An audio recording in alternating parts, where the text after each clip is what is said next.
हे बघा KYCमध्ये सर्वात मोठा बदल झालेला आहे आणि दुसरं एक महत्त्वाचे अपडेट, डिसेंबरचा हप्ता जो आहे तो देखील सुरू झाला. डिसेंबरचा हप्ता तुम्हाला आता 2100 रुपये सुरू झाला, याबद्दल पण माहिती देतो.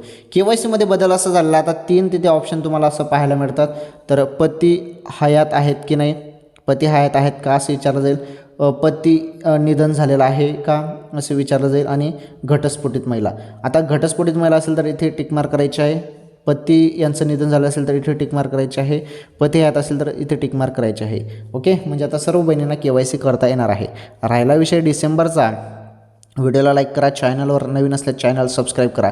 डिसेंबरचे 2100 रुपये मिळतील असं बोललं जात आहे, परंतु मला नाही वाटत आहे. डिसेंबरचे 1500 रुपयेच तुम्हाला मिळतील, परंतु या संदर्भात चर्चा आहे की 2100 रुपये मिळणार आहेत आता नवीन वर्षापासून. जानेवारी 2026 पासून जरी 2100 रुपयाचा निर्णय झाला तर खूप बरं होईल. दर महिन्याला मग तुम्हाला 2100 रुपये मिळत राहतील, परंतु शासनाने निर्णय घ्यायला पाहिजे, GR आणायला पाहिजे तसा. ओके.